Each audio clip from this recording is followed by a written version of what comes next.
Welcome to the Investing Journey channel. Today we're going to take a deep dive into Realty Income, ticker symbol O, to see if it's right for your portfolio. If this is something that interests you, stick around.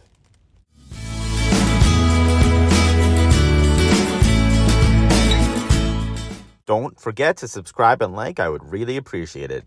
First of all, let's go over what Realty Income, ticker symbol O, actually is. Realty Income Corporation is a real estate investment trust that invests in freestanding, single-tenant commercial properties in the United States, Spain, and the United Kingdom that are subject to triple N leases. If you don't know what triple N leases are, it is a pretty ingenious setup that is a lease agreement on a property whereby the tenant or lessee promises to pay all the expenses of the property, including real estate taxes, building insurance, and maintenance. These expenses are in addition to the cost of rent and utilities. The company is organized in Maryland with its headquarters in San Diego, California. Now, Realty Income is known as the Monthly Dividend Company. It is an S&P 500 company dedicated to providing stockholders with dependable monthly income.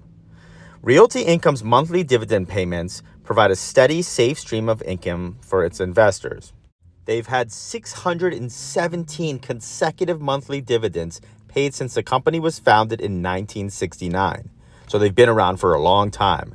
They've had 114 dividend increases, 97 consecutive quarterly increases, dividend growth of 228%, compound average annual dividend growth rate of approximately 4.5%.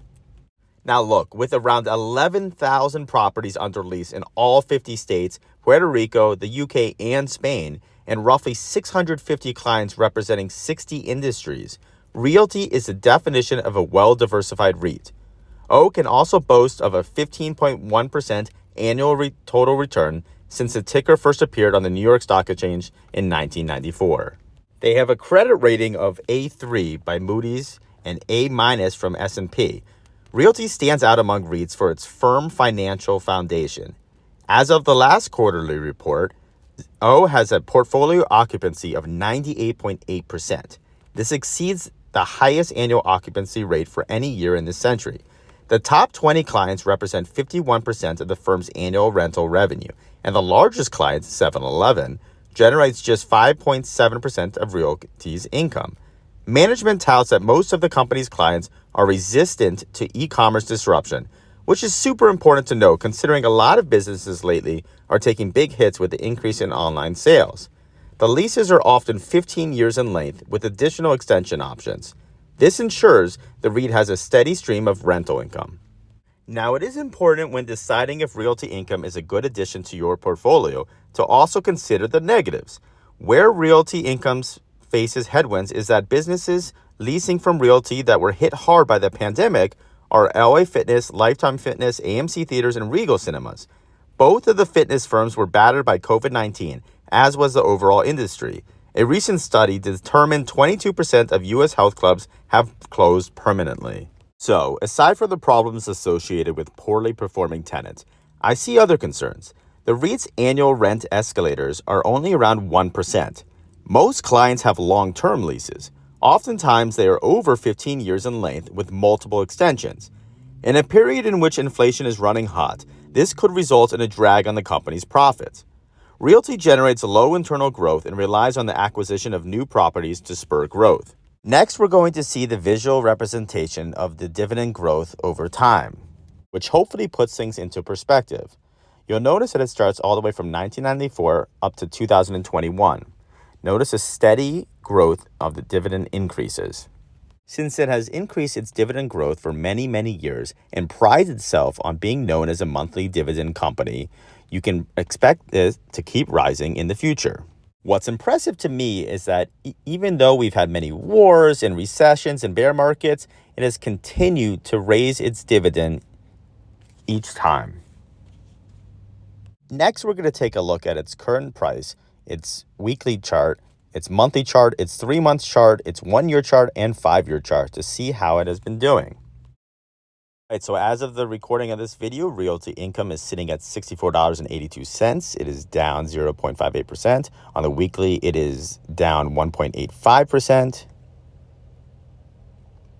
On the monthly, it's down 4.82%.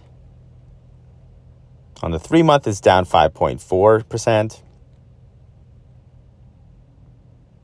And on the year, it is up 9.97%. And for 5 years, it's up 11.44%, which is pretty decent. All right, now we're looking at the percent annualized revenue of their top 20 clients. As we talked about, 7-Eleven is our largest client, and theirs was 5.7%.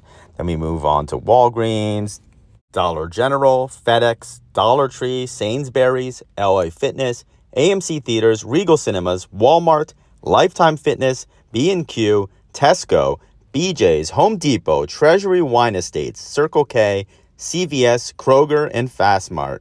Now, as you can see, these are well-known companies. You probably know most of them, if not all of them. So if you're in it for the monthly dividend, you're going to want to know more information. It has a 4.5% annual dividend yield. An article dated February 15th, 2022 talks about how the monthly dividend company, or Realty Income, today announced that its board of directors has declared the 620th consecutive raise in dividend income. The dividend amount of $0.2465 per share, or just over 24 cents, or $2.95, or $2.958 per share per year. Now, this is not financial advice. This is made purely for entertainment purposes only. However, I think that Realty Income is a pretty good deal, especially if you love dividend payments and especially if you love monthly dividend payments. Don't forget to hit like and subscribe. It would really mean a lot, especially since I'm putting a lot of research into these videos and I'm just starting off. Thanks so much, guys.